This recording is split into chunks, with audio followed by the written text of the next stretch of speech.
Let us continue with number systems. We will be finding out HCF and LCM. We will be finding out HCF using the prime factorization method. Later on, we will be looking at representing numbers on the number line. We will be taking up a few examples to understand this better. Now let's dive right in and find out HCF using the prime factorization method. We'll be looking at this example. We'll be trying to calculate the HCF and the LCM of three numbers, 250, 400 and 800. So also note that sometimes we say HCF is the highest common factor. It is also referred to as GCD, which stands for the greatest common divisor. So now let us try to find the HCF, also known as the GCD of 250, 400 and 800. So what is the first step? Step 1, let us find out the prime factorization of 250.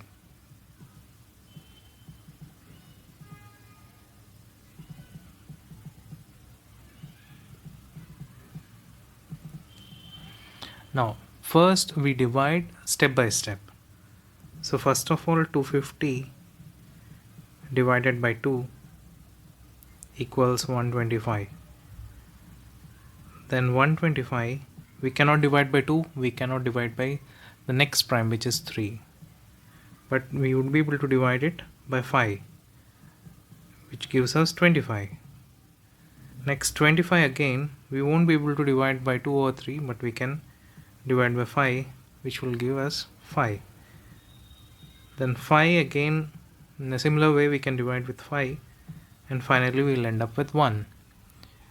So we can write 250 as 2 raised to 1 multiplied by 5 raised to 3, because we are using 5 3 times over here, but we are using only 1 2 to represent 250. So 250 is 2 to the power of 1 multiplied by 5 raised to 3. Let us look at prime factorization of 400. So we follow the same steps by dividing again and again. First 400 we will be able to divide by 2, which would give us 200. Next 200 we can divide again by 2, which will give us 100. Then 100 we will be able to divide by 2, which will give us 50. Then 50 we can divide by 2, which will give us 25.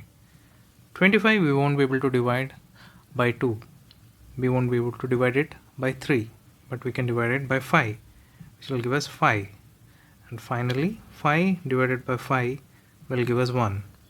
And we always stop when we reach 1. So overall we can represent 400 as 2 raised to the power of 1, 2, 3, 4. So 2 raised to 4 multiplied by 5 raised to 2. Now let us look at prime factorization of 800. Once again we follow the same steps. We divide again and again. Starting with 800. We'll first divide it by 2 because it is divisible by 2, and we end up getting 400. 400 if we divide by 2, we end up getting 200. 200 if we divide by 2, we will get 100. 100 again we can divide it by 2 and we'll get 50. 50 will be able to divide by 2 and we get 25. So finally 25 divided by 5 gives us 5, and 5 divided by 5 will give us 1. As we have seen earlier, we stop when we reach 1. So now how can we represent 800? 800 is 2 multiplied by something, 2 raised to something, and 5 raised to something multiplied by 5 raised to something. So what should come here?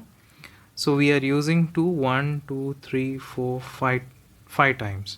So it will be 2 raised to the power of 5 multiplied by 5 raised to the power of 2. So 800 would be 2 raised to 5 multiplied by 5 raised to 2. So to quickly summarize, we have seen that we can write 250 as 2 raised to 1 multiplied by 5 raised to 3. 400 can be written as 2 raised to 4 multiplied by 5 raised to 2. And 800 can be written as 2 raised to 5 multiplied by 5 raised to 2. So now to find out the HCF, we first identify the common prime factors. So we have two common prime factors, 2 and 5. So then we try to find out the smallest powers of these factors. So the smallest powers of 2, if you see, we have 1, 4 and 5. The smallest of these is 1. And similarly, if you look at the powers of 5, the smallest of these is 2. So 2 raised to 1 multiplied by 5 raised to 2, which comes to be 2 into 25, which is 50. So in this case, the HCF, the highest common factor, also known as the GCD, the greatest common divisor, would be 50. Now let us try to find the LCM of these three numbers. So again, because we have already completed the prime factorization, to find out the LCM, we just need to take the highest powers of all the prime factors from the factorizations. So again, what are the common factors? 2 and 5. And now we have to look at the highest factor, highest power, which would be 5 in the case of 2 and 3 in the case of 5. So it would be 2 raised to 5 multiplied by 5 raised to 3, which comes out to be 2 raised to 5 is 32 and 5 cube would be 125, which is 4000. So 4000 is the LCM of 250, 400 and 800, and 50 is the HCF.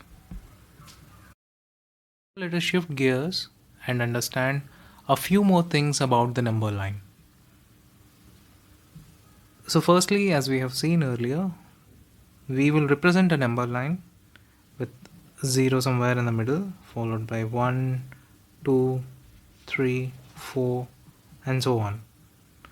The negative numbers will be represented on the left hand side. So we have -1, -2, -3, -4 and so on. Now, observe a few things on this number line. Firstly, the order of integers.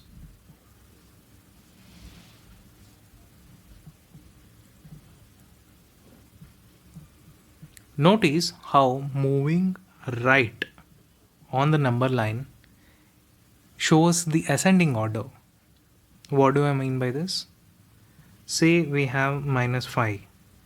-5 is less than -3 because we move towards the right to reach -3 from -5 on the number line.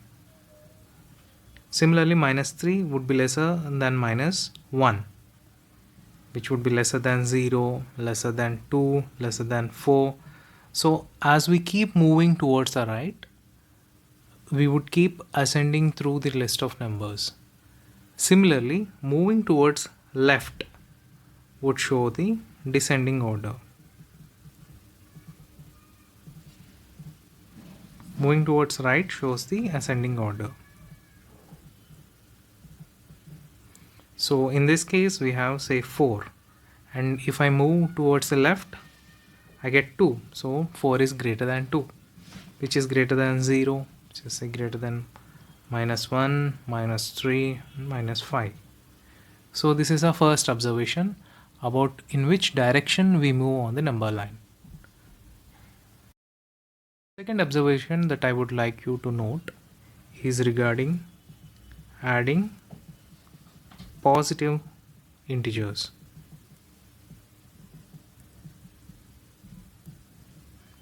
Note that adding a positive integer moves us towards the right of the line. What do we mean by this? 0, say, is we add 2 to 0, we get 2. So 2 is on the right hand side of 0. So whenever we are adding a positive integer, we will move towards the right of the number line. Similarly, say we add 4 to the number 3, we move towards the right of number 3 to reach 7. What will happen if we are trying to add negative integers?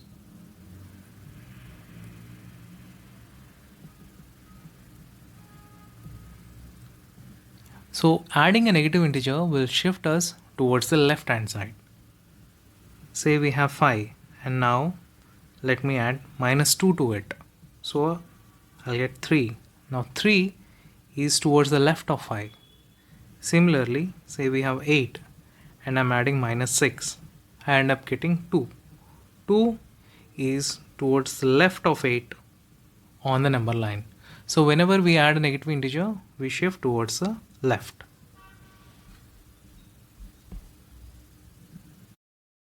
Now let us see what happens if we subtract integers. Say we are subtracting a positive integer. Whenever we subtract a positive integer, we move towards the left of the number line. For example, we have 6 and we subtract 2. 2 is a positive number. So we'll be moving to 4 and 4 is on the left of 6. Similarly, say we have 10 and we subtract 7 from it. We end up getting 3. 3 is towards the left of 10. Now what will happen if we are subtracting negative integers? So as you can clearly see, whenever we subtract a negative integer, we will be moving towards the right of the number line. Say for example, I have number 4 and say I subtract minus 2 from it. So I end up getting 6. Now as you can clearly see, 6 is towards the right of 4.